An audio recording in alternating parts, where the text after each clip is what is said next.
Bismillahirrahmanirrahim.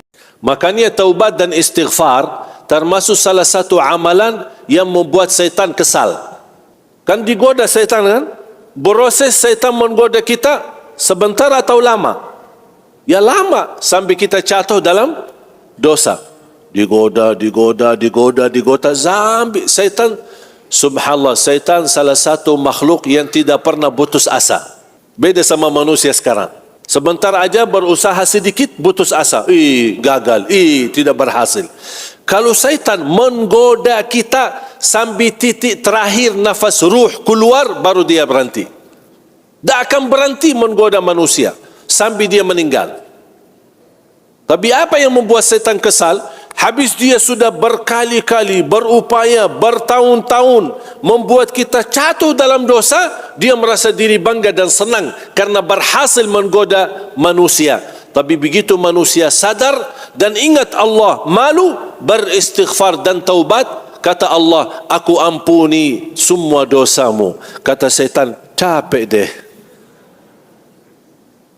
Makanya syaitan tak senang taubat dan istighfar. Dan itulah karunia Allah subhanahu wa ta'ala. Sebagaimana Allah berfirman di hadis Qudsi, Ya ibna Adam, law balaghat dhunubuka anana as-sama, thumma astaghfartani laghafartu laka ala ma kana minka wala ubali. Hei anak Adam, kalau dosa-dosamu sampai lapisan langit.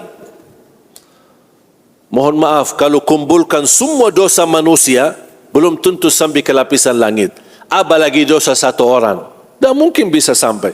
Tapi kata Allah, seandainya dosa seorang di antara kalian sampai ke lapisan langit, kemudian kamu beristighfar, taubat, memohon ampun kepada aku ampuni semuanya, dan aku tidak peduli berapa banyak dosamu. Itu kata Allah di hadis Qudsi. Betapa luas dan besar karunia ampunan Allah subhanahu wa ta'ala. Oleh kerana itu, menurut saya, orang yang tidak mohon ampun kepada Allah, dia sombong. Dosa, istighfar. Mohon maaf, ada yang suka bertanya, gimana kalau dosa lagi? Ya istighfar lagi. Terus ulangi lagi dosa, ulangi lagi istighfar. Dosa lagi, istighfar lagi.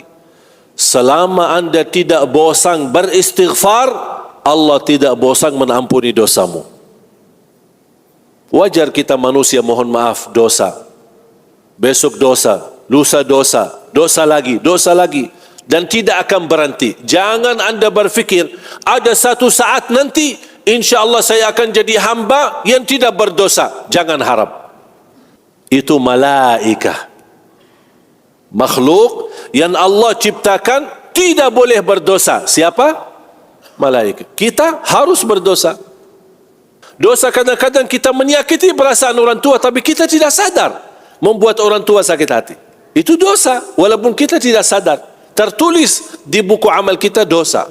Tapi kita istighfar, terus beristighfar, Allah ampuni dosa-dosa yang kita ingat maupun dosa-dosa yang kita lupakan. Makanya jangan berhenti beristighfar. Istighfar bukan hanya untuk dosa dan maksiat.